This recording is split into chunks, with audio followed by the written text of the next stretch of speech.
Kata penulis rahimahullahu taala, babur riba. Bab riba.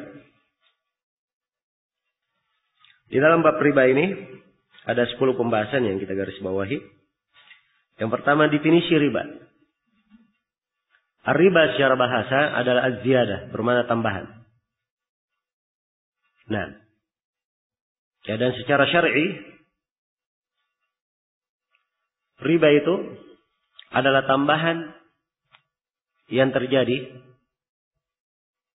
karena penukaran dua barang ribawi yang sejenis, atau mengakhirkan waktu penyerahan pada barang ribawi yang harus dipegang secara kontan. Ya. Baik itu riba ya secara umum dalam definisi umumnya. Kalau ingin dirinci, ya, riba itu terbagi dua dalam rinciannya.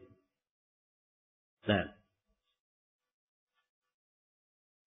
ada riba fid duyun dan ada riba fil buyu. Ada riba dalam hutang dan ada riba dalam apa? Jual beli. Ya, riba dalam hutang akan disebutkan nanti. Sebagian hukum nanti disebut oleh Ibnu Qudamah di pembahasan tentang seputar hutang ya. Ya. Dia akan singgung nanti sebagian di situ. Namun di sini ya, saya terangkan secara global bahwa riba terbagi dua. Ada riba di dalam hutang dan ada riba di dalam jual beli. Riba dalam hutang itu ada dua jenis, dua bentuk. Bentuk yang pertama adalah pensyaratan tambahan di awal pinjaman. Iya. Jadi katakan, saya beri kamu pinjaman 1 juta. Tapi nanti kamu balikkan 120, kamu balikkan nanti 1.200.000. Ya. Ini riba ya, lebih 200. Dan dia syaratkan dari awal pinjaman. Yang kedua, riba yang kedua adalah dia minta tambahan. Dia minta tambahan ketika jatuh tempo. Dia katakan, kamu bayar hutangmu atau saya beri waktu luang tapi kamu tambah, kamu lebihkan. Seorang misalnya berhutang 1 juta, temponya 1 bulan. Begitu jatuh tempo 1 bulan, iya, datang si pemilik piutang menagih. Mana duitnya? Oh, saya belum punya, belum bisa bayar. Atau pemilik, sudah, kamu bayar sekarang. Atau hutangnya berubah menjadi 1.200.000 untuk 1 bulan ke depan lagi. Ya, ini riba ya. Dan ini yang biasa dilakukan oleh rentenir sekarang ini. Dan ini riba jahiliyah. Ini dari riba jahiliyah yang dilarang dan diharamkan di dalam Al-Quranul Karim. Iya. Karena itu dalam Al-Quran kita diperintah kalau seorang hanya mengambil pokok hartanya, tidak boleh dia lebihkan. Baik. Jadi ini riba dalam ad-duyun, dalam hutang piutang. Riba yang kedua, riba dalam jual beli. Dan riba dalam jual beli ini terbagi dua. Ada riba al-fadl dan ada riba nasi'ah. Ada riba dalam bentuk melebihkan fadl, dan ada riba dalam bentuk nasi'ah, mengundurkan waktu. Iya. Riba fadl itu dia tukar barang ribawi, salin dia lebihkan. Korma 1 kilo ditukar dengan korma berapa? 2 kilo. Emas 1 gram ditukar dengan emas 2 gram. Nah, ini riba fadl namanya. Kalau riba nasi'ah itu ribanya karena pengakhiran. Harusnya saling kontan, tapi dia akhirkan. Iya. Dia beli emas misalnya dengan harga 10 juta. Dia sudah cash 10 jutanya, tapi emasnya dia terima 1 bulan lagi. Nah, ini riba nasi'ah namanya. Riba nasi'ah. Baik. Jadi ini secara umum pembagian riba. Ya. Pembagian riba.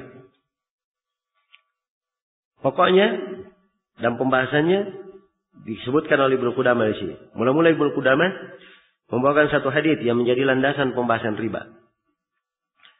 Kata Ibnu Qudamah rahimahullah an Ubadah ibn Samit radhiyallahu anhu annahu qala Rasulullah sallallahu alaihi wasallam ad-dhahabu bid-dhahabi wal fiddatu bil fiddah wal burru bil burri wasy-sya'iru bis-sya'ir wat tamru bit tamri wal milhu bil milhi mithlan bi mithlin sawa'an bi sawa'in fa idza ikhtalafat hadhihi al asnafu fabi'u kayfa syi'tum idza kana yadan bi yadin faman zada wa istazada faqad arba.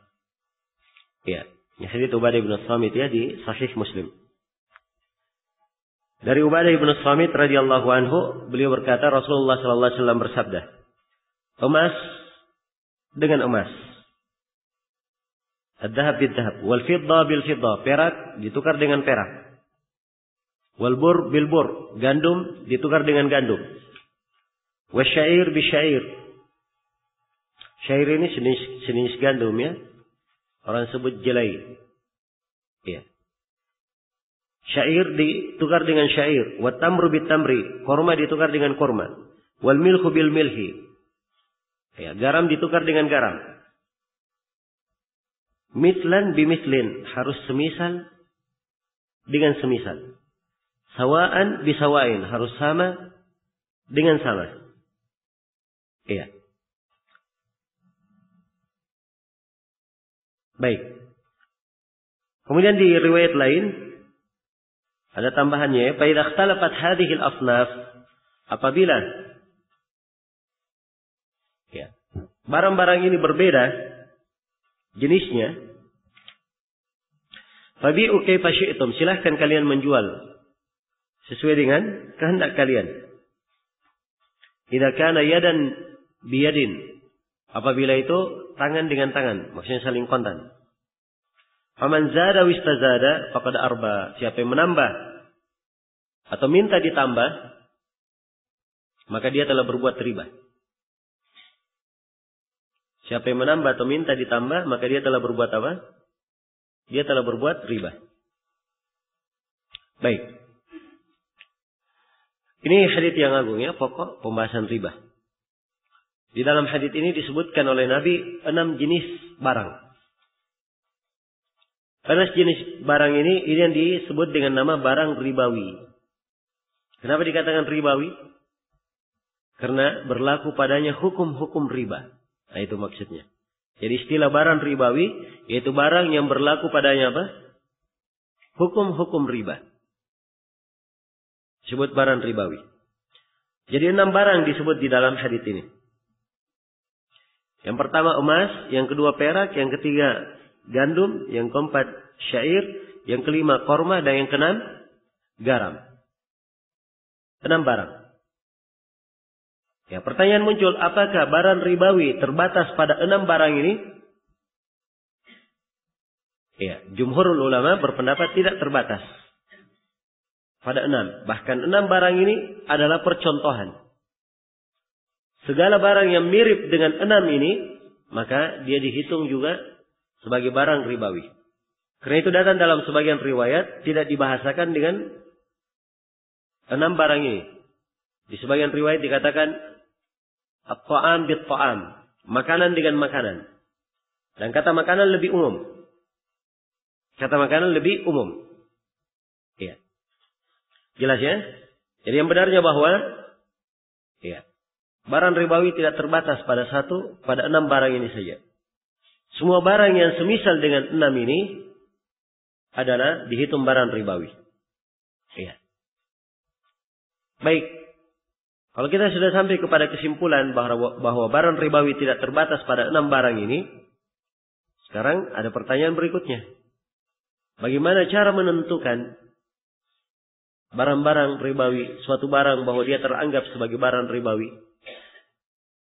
Nah, di sini para ulama menjelaskan tentang illah. Ya, menjelaskan tentang apa yang menjadi dasar patokan barang itu dianggap sebagai barang ribawi. Ya. Pertama, barangnya dibagi 2 dulu. Sebab di sini dari 6 jenis barang ada yang dimakan, ya, yaitu Gandum, syair, korma dan apa? Garam. Dari yang tidak dimakan, emas dan perak. Iya. Emas dan perak. Baik. Pada emas dan perak, apa illah ribawiyahnya? Nah, ini ada silang pendapat di kalangan ulama. Dan yang benarnya, yang dipegang oleh jumhur, dan ini yang difatwakan di Hayat Kibar Ulama di Saudi Arabia, ya, bahwa illahnya adalah mutlaqus tsamaniyah. Karena dia adalah memiliki nilai, menjadi ukuran standar harga. Ya, ukuran standar harga. Baik. Dan ini jelas ya. Maka setiap barang ribawi yang memiliki nilai dan memiliki nilai tukar, setiap barang ribawi yang memiliki nilai tukar atau menjadi standar ukuran harga, maka itu dihitung sebagai barang ribawi. Ya. Mata uang masuk di dalamnya atau tidak? Masuk. Ya. Demikian pula cek atau obligasi. Ini masuk di dalam barang ribawi. Sebab tergolong ke dalam barang-barang yang memiliki nilai tukar dan menjadi standar harga. Adapun pada makanan, ya 4 makanan itu, apa illah ribawiyahnya? Ibnu Qudamah di sini menerangkan ya. Ibnu Qudamah akan mengisyaratkan bahwa illahnya ada 2. Karena dia dimakan yang pertama. Yang kedua karena ditimbang, bisa ditimbang atau bisa ditakar. Ya, ingat yang kedua ini pecahannya, bisa ditimbang atau bisa ditakar. Jadi, kalau dirinci, dimakan dan ditimbang, atau dimakan dan ditakar. Baik. Nah, ini disebut sebagai barang ribawi. Iya. Karena itu kalau misalnya dia beras, barang ribawi atau tidak beras? Barang ribawi. Karena dimakan dan ya, ditakar dan ditimbang. Daging, barang ribawi atau bukan? Barang ribawi. Karena dimakan dan ditimbang, di kilo. Iya. Baik. Jagung, barang ribawi atau bukan?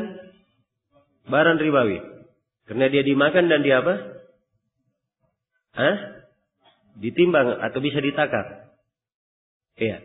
Karena umumnya jagungnya tidak dijual sekaligus ya, tapi sudah dikeluarkan jagung itu. Batangannya sudah dibuang. Baik. Jadi ini ketentuan secara umum di dalam masalah menentukan barang ribawi itu apa. Nah, kalau sudah diketahui barang ribawi itu apa, di sini di dalam hadits dijelaskan kaidah di dalam penukaran barang ribawi. Iya. Penukaran barang ribawi. Ya, Ibnu Qudamah sini terangkan ya di awal pembahasan. Kata beliau rahimahullah, "Wala yajuzu bai'u mat'umin bimakilin aw mawzunin bijinsihi illa mislan bimislin." Iya. Baik. Kata beliau tidak boleh menjual makanan mat'um ya, barang yang dimakan. Bimakilin bisa ditakar, au mazunin atau bisa ditimbang. Bijinsihi dengan yang sejenis dengannya. Jadi barang ribawinya Ibnu Qudamah sudah sebut ya, harus mat'um atau dia makil atau mauzun. Nah ini yang kita terangkan tadi ya. Tidak boleh dijual dengan sejenisnya kecuali semisal dengan semisal. Ya. Ya kalau misalnya ada yang menjual korma 1 kilo, dia ganti dengan korma 2 kilo, ini riba atau bukan? Riba. Sebab dia sejenis. Baik. Jadi kalau sejenis, disyaratkan harus ada tamathul. Wat tasawi. Harus semisal dan sama. Semisal dan sama. Dan ini bukan pada makanan saja. Ini juga pada apa? Pada emas dan perak. 1 gram emas ditukar dengan apa? 2 gram emas. Boleh atau tidak? Tidak boleh. Iya. Tidak diperbolehkan. Karena ini sejenis. Iya. Karena dia sejenis, maka disyaratkan harus tasawi, harus sama. Harus semisal. Baik. Jadi ini ketentuan ya. Ya. Jadi kalau dia sejenis, disyaratkan harus sama. Dan disyaratkan syarat kedua, harus saling dipegang. 2 syarat sekaligus. Iya. Harus sama dan harus dipegang. Langsung kontan, secara cash. Kemudian kata Ibnu Qudamah rahimahullahu taala dalam kelanjutan pembahasan, wala yajuzu bai'u makilin min dzalika bi syai'in min jinsihi waznan wala mawzunin kailan. Ya. Wala mawzunin kailan. Ya. Kalau dia sudah sama, sudah sejenis, maka barang yang dijual dengan cara di liter, itu tidak boleh dijual dengan sejenisnya dengan cara apa? Di kilo. Ya, demikian pula sebaliknya. Demikian pula sebaliknya. Contoh misalnya beras 2 liter. Ditukar dengan beras 2 kilo. Boleh atau tidak? Jawabannya tidak boleh. Harus sama. Liter. Tidak boleh liter dengan kilo, sebab beda. Iya. Demikian pula kalau misalnya emas, iya. Atau ini liter dan takar berada di makanan saya ya. Ya. Demikian pula kalau misalnya dia tukar daging atau dia tukar korma 1 liter dengan korma 2 liter. Atau dengan korma 1 kilo. Boleh atau tidak? Sama-sama 1 ya. 1 liter dan 1 apa? 1 kilo. Boleh atau tidak? Jawabannya tidak boleh. Karena memang liter dan kilo berbeda. Liter dan kilo apa? Berbeda. Karena dia berbeda. Ya, tidak sama. Maka ini dihitung riba. Baik. Kemudian kata Ibnu Qudamah rahimahullah, iya. Ya, dan ini sudah masih tercakup semua ya dalilnya di hadits Ubadah bin Samit yang telah berlalu. Jadi selesai sudah ya kaidah penukaran 2 barang ribawi yang sejenis. Ya kalau sejenis dia harus apa? Harus ada tamasul dan tasawi, sama. Sama dalam segalanya. Kalau emas, sama di dalam timbangannya. Ya, perak juga demikian. Kalau ditukar dengan sejenisnya. Demikian pula makanan. Kalau makanan, maka dia harus sama dalam timbangan. Di kilo, sama-sama di kilo. Ketika di kilo harus sama kilonya. 1, 2, 2. Ya. Kalau ada yang di kilo, ada yang ditakar, ini tidak diperbolehkan. Harus sama. Dalam bentuk perhitungannya apakah ditakar atau ditimbang. Nah, ini kesimpulannya ya dari apa yang diterangkan oleh Ibnu Qudamah. Berikutnya, ya. Pembahasan yang keempat keharusan menyamakan timbangan dan takaran. Ini kita sudah terangkan ya di pembahasan yang kalau barang ribawi yang dimakan. Ya, dan sejenis. Kemudian kata beliau yang kelima, kaidah dalam penukaran 2 barang riwayi yang berbeda jenis. Nah, kalau dia berbeda jenisnya, kata Ibnu Qudamah, wa in ikhtalafal jinsani jaza bai'uhu kaifa syaa yadan biyadin. Iya. Apabila 2 jenis berbeda,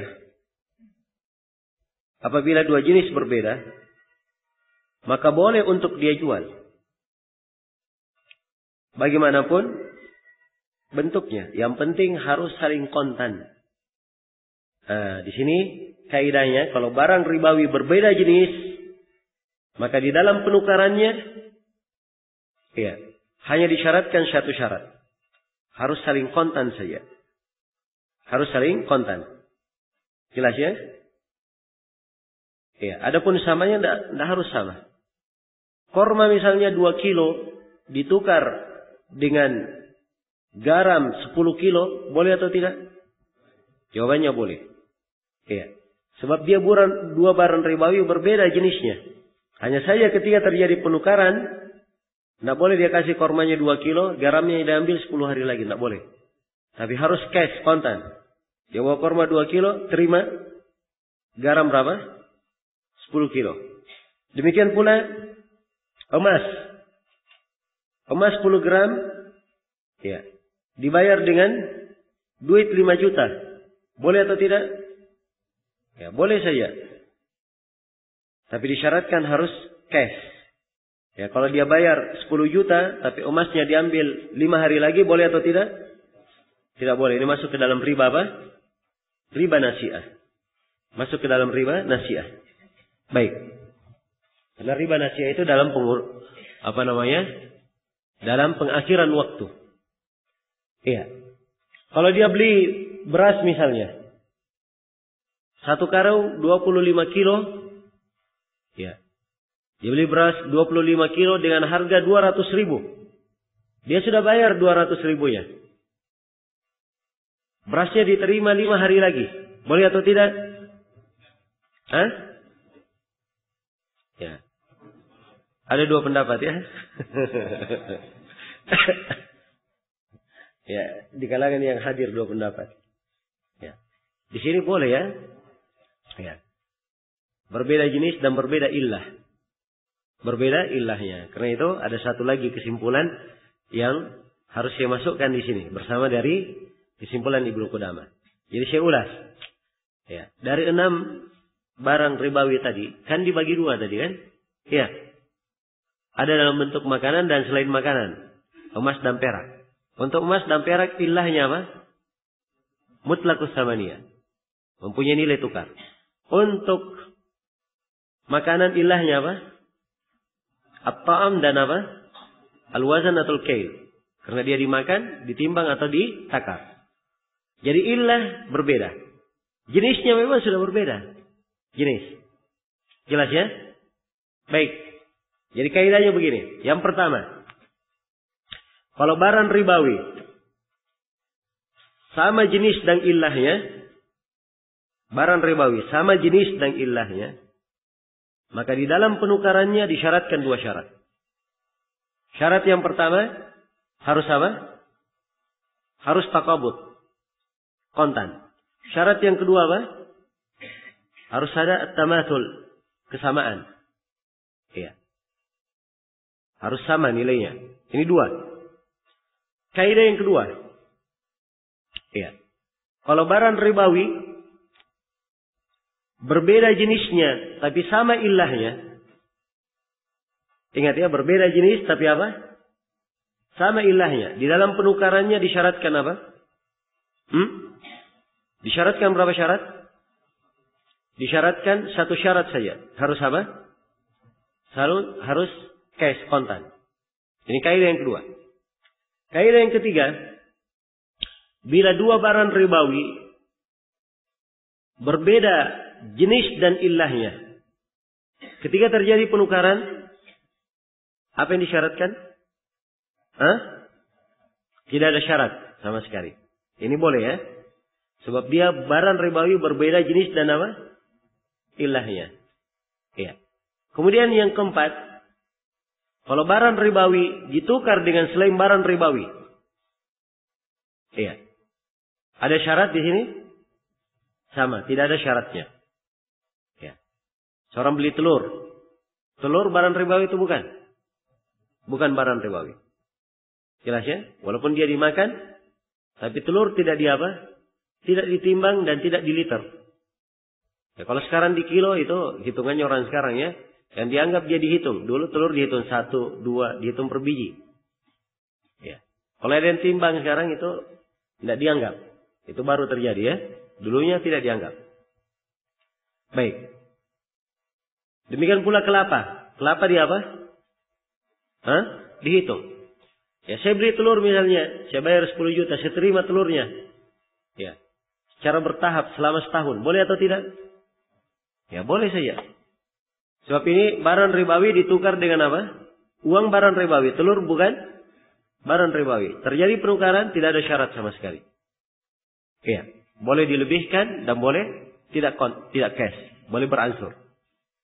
Nah, berikutnya, kalau barang ribawi atau selain barang ribawi ditukar dengan selain barang ribawi, ada syarat atau tidak?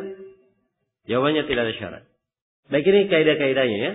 Dan ini memudahkan seseorang untuk menimbang. Karena itu kalau dia sudah bahas, masuk dalam pembahasan riba, pertama ketika dia akan transaksi, dia tahu dulu barang ini apa, masuk ke mana, barang ribawi atau tidak. Jelas ya? Kalau dia sudah keluar bukan barang ribawi, maka ada bebas dia di dalam masalah melebihkan harga. Tapi kalau dia masuk dalam barang ribawi, maka di sini ada kaidah-kaidah seputar riba yang harus dia perhatikan. Nah, begini atau begitu kesimpulannya secara umum. Baik. Kemudian Ibnu Qudamah rahimahullah menjelaskan tentang keharusan pembayaran kontan kecuali pada harga barang. Pada pembayaran harga barang. Kata Ibnu Qudamah, "Walam yajuzin nasa'u fihi wala tafarruqu qabla al-qabd illa as-saman bil musamman." Ini ada keliru sedikit dicetakan antum ya. Illa as-saman bis saman disebut di situ. Harusnya illa as-saman bil musman atau bil musamman, tambah mim ya. Sebelum sa. Baik. Tidak boleh diakhirkan. Jadi kalau terjadi penukaran barang ribawi, tidak boleh diakhirkan. Dan tidak boleh berpisah sebelum dipegang. Iya. Kecuali harga untuk barang yang akan dibayar. Iya. Baik. Kecuali untuk harga pada barang yang akan dibayar. Ya. Ini saman, kalau dikatakan saman harga, itu masuknya di mana? Harga itu masuk ke mana? Emas dan perak ya, kalau dikatakan harga. Ya. Adapun kalau misalnya makanan, itu tukar makanan dengan makanan namanya. Baik. Bil musamman dibayar kepada barangnya. Jadi kalau barang dibayar dengan duit itu tidak ada masalah, tidak langsung cash. Ya, karena ini berbeda ilahnya. Ini penjelasannya dari Ibnu Qudamah ya, berbeda apa? Berbeda ilahnya. Karena itu dari tadi saya berikan kaidahnya, kalau barang ribawi ditukar sejenis dan seilah. Sejenis atau seilah tapi berbeda jenis. Ya, kita sebutkan makna ini. Nah, ini yang diisyaratkan di sini oleh Ibnu Qudamah. Kecuali kalau pembayaran harga terhadap suatu barang. Kalau harga dia berarti bayarnya pakai apa? Emas atau perak. Jelas ya? Bukan artinya barter ya. Kalau barter masuk ke dalam riba, pembahasan yang sudah berlalu. Ya. Misalnya kurma. Dia bayar dengan apa? Dengan garam. Ya, ini dua barang ribawi. Jangan dikatakan kecuali pembayaran ya, untuk barang misalnya dia bayar pakai barang. Ya, maka di sini masuk ke dalam ribawi. Tapi yang dimaksud dengan Ibnu Qudamah di sini saman, yaitu dalam bentuk apa?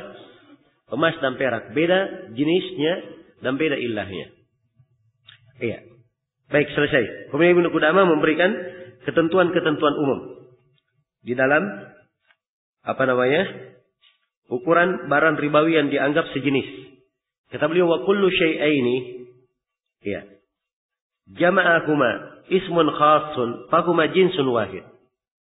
Dua sesuatu kalau dikumpulkan oleh satu nama, ya, nama khusus, maka dia dianggap sebagai satu jenis.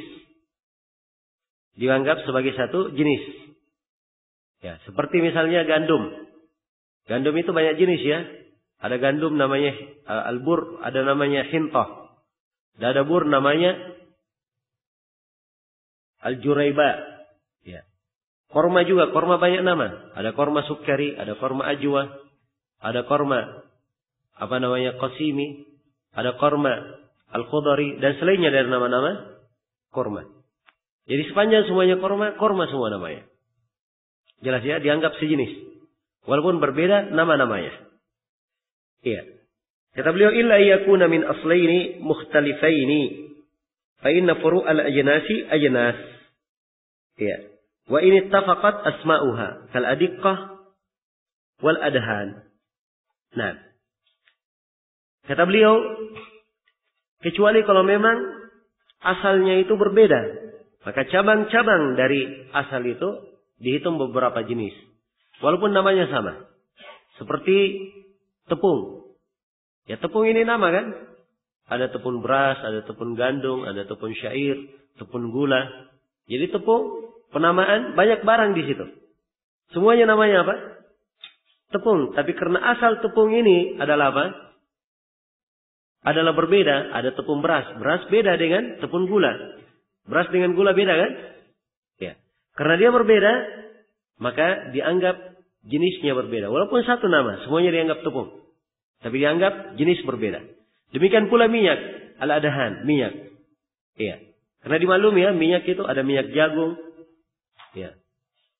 Ada minyak apa? Sawit.